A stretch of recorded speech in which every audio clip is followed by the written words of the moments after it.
அஸ்ஸலாமு அலைக்கும். Hello friends, எல்லாரும் எப்படி இருக்கீங்க? Welcome to taste my foot. இன்றைக்கி நம்ம என்ன ரெசிபி பார்க்க போகிறோன்னா, பிரியாணி மசாலா பவுடர் வீட்டிலேயே எப்படி சூப்பராக பண்ணுறதான் பார்க்க போகிறோம். பிரியாணினாலே பாய் வீட்டு பிரியாணி தான் சொல்லுவாங்க. பாய் வீட்டு பிரியாணி டேஸ்ட்டாக அடிச்சிக்கவே முடியாது சொல்லுவாங்க. எல்லோரும் ரொம்ப லைக் பண்ணி சாப்பிடுவாங்க. சின்ன வயசுலேருந்தே நான் என் ஃப்ரெண்ட்ஸுங்க கூட பக்ரீத், ரம்ஜான் வரதுக்கு முன்னாடிருந்தே ஸ்டார்ட் பண்ண ஆரம்பிச்சிருவாங்க.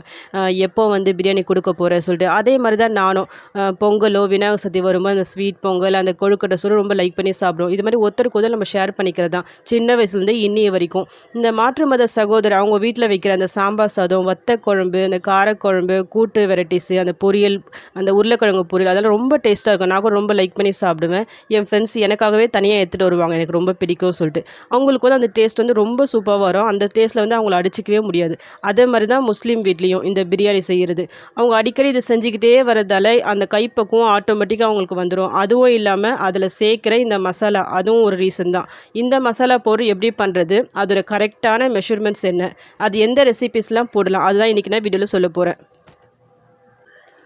பாய் வீட்டில் சாப்பிட்ற பிரியாணி தான் டேஸ்ட்டாக இருக்கணும்னு இல்லை. நான் சொன்ன இந்த மெஷர்மெண்ட்டை கரெக்டாக ஃபாலோ பண்ணி நீங்களும் இந்த மசாலாவை அரைச்சி உங்கள் வீட்டில் ஸ்டோர் பண்ணி பிரியாணி செய்யும் போதெல்லாம் நீங்கள் யூஸ் பண்ணால் கரெக்டாக உங்களுக்கு பாய் வீட்டு சாப்பிட்ற அதே பிரியாணி டேஸ்ட்டு உங்கள் வீட்லேயும் கிடைக்கும்.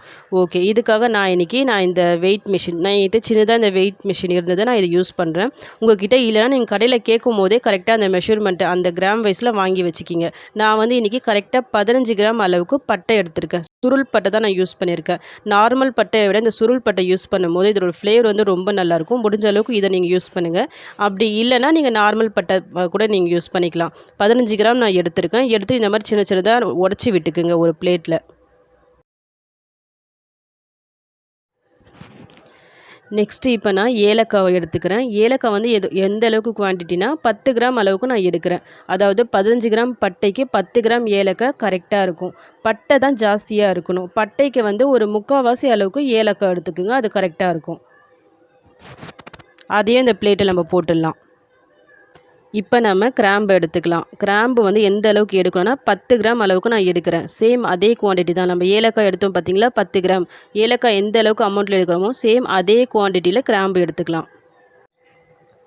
இது எல்லாத்தையும் நல்லா ஸ்ப்ரெட் பண்ணி விட்டுக்கலாம். நல்லா வெயிலில் வந்து ஒரு மணி நேரம் காய வச்சு எடுத்துடலாம். சில பேர் இதுலேயே மராட்டி மொக்கு, ஸ்டார் அனிஸ் அதெல்லாம் வருது பார்த்தீங்களா, அதெல்லாம் சேர்ப்பாங்க. அதெல்லாம் சேர்த்து அரைக்கும் போது இந்த மசாலாவோட நெடி வந்து ஓவர் ஆகிடும். இந்த பிரியாணி அந்த ஸ்மெல்லே ரொம்ப மசாலா இதுவாக ஆகிடும். அது வந்து அந்தளவுக்கு டேஸ்ட்டாக வராது உங்களுக்கு. இந்த 3 இன்க்ரீடியன்ஸ் போதும். இதுவே போதும் உங்களுக்கு அந்த பிரியாணி நல்ல டேஸ்ட்டு வரதுக்கு. எங்கள் வீட்டில் வந்து எங்கள் அம்மா வந்து அப்போதுலேருந்து இதான் யூஸ் பண்ணிட்டு இருக்காங்க. ஸோ நான் அதே மெத்தடை தான் நானும் ஃபாலோ பண்ணியிருக்கேன். இந்த மெத்தடை நீங்களும் ஃபாலோ பண்ணி செஞ்சு பாருங்கள். நல்ல டேஸ்ட்டான பிரியாணி கிடைக்கும். அதை நீங்களே ஃபீல் பண்ணுவீங்க. இதில் நீங்கள் இந்த மசாலா அரைக்கும்போது இந்த கிராம்பு எடுக்கும்போது மட்டும் ஒரு விஷயத்தை நல்லா பார்த்து எடுத்துக்கோங்க. இந்த கிராம்பில் பார்த்தீங்களா, அந்த காம்பில் வந்து குட்டியாக ஒரு பால் மாதிரி ஒன்று இருக்கும். அந்த பால் தான் காரத்தன்மை கொடுக்கறது இந்த கிராம்புக்கு. அது வந்து சில இதில் வந்து தனியாக போயிட்டு அந்த பால் இல்லாமல் இருக்கும். அந்த மாதிரி நம்ம கவனிக்காமல் மொத்தமாக அந்த கிராம்பு போடும்போது ஒருவேளை அந்த குட்டி குட்டி பால்ஸ் வந்து அதிகமாகிடுச்சுன்னா ரொம்ப நெடியாக இருக்கிற மாதிரி ஆகிடும். ஸோ அதை செக் பண்ணி பார்த்துக்குங்க.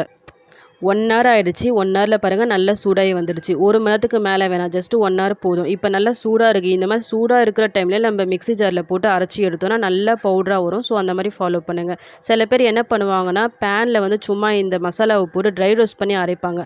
அந்த மாதிரி அரைக்கும் போது அதோட டேஸ்ட், அந்த ஃப்ளேவர் எல்லாமே மாறி போயிடும். அந்தளவுக்கு அது நல்லா வராது.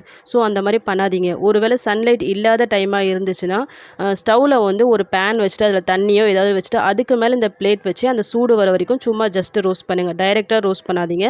அதுக்கப்புறமா எடுத்து மிக்ஸி ஜாரில் போட்டு அரைச்சி எடுங்க. அப்போ கரெக்டாக வரும். இப்போ நாம் இதை அரைச்சி எடுத்துகிட்டு வந்துடலாம். இந்த மாதிரி ஃபைனாக அரைச்சி எடுத்ததை காற்று போகாத நல்ல ஒரு ஏர்டைட் கண்டெய்னர் போட்டு ஸ்டோர் பண்ணி வச்சுக்கிங்க. வெளியிலே நம்ம வைக்கலாம். ஏன்னா நம்ம வெயிலில் காய வச்சு எடுத்ததால் இது ஒன்றுமே ஆகாது. ஃப்ரிட்ஜில் தான் ஸ்டோர் பண்ணல, வெளியே நம்ம ஸ்டோர் பண்ணி வச்சுக்கலாம். ஓகே, இந்த மசாலா பவுடர் நம்ம எதில் யூஸ் பண்ணலாம் நான் இன்றைக்கி சொல்கிறேன். நான் இப்போ யூஸ் பண்ணுற இந்த ஸ்பூனில் வந்து சிக்கன் பிரியாணியாக இருந்தால் 1 கிலோ சிக்கன் பிரியாணிக்கு 1 ஸ்பூன் யூஸ் பண்ணுங்கள், கரெக்டாக இருக்கும். இதே மட்டன் பிரியாணியாக இருந்தால் அதை டபுள் பண்ணிக்கிங்க, 2 ஸ்பூனாக போட்டுக்குங்க. சிக்கன் மட்டன் கிரேவிலாம் வைப்போம் பார்த்தீங்களா, அதில் வந்து ஒரு 1/2 ஸ்பூன் அளவுக்கு போட்டுக்குங்க. ஓவராக போடாதீங்க. ரொம்ப அந்த மசாலா மசாலா நெடி வந்துடும் உங்களுக்கு. நான்வெஜ் செய்யாத பிரியாணி இருக்குது பார்த்தீங்களா, அதாவது வெஜ் பிரியாணி, குஸ்கா, கீ ரைஸு, டொமேட்டோ ரைஸ் எல்லாத்துக்குமே இது யூஸ் பண்ணலாம். அதில் போடுறதுனா ஒரு 1/2 ஸ்பூன் அளவுக்கு போட்டுக்குங்க. வெஜ் குருமா செய்யறதா ஒரு 1/4 ஸ்பூன் போட்டுக்குங்க. சிக்கன் சுக்கா, மட்டன் சுக்காலாம் இதில் போட்டு பாருங்கள். அந்த டேஸ்ட் வந்து ரொம்ப நல்லாயிருக்கும்.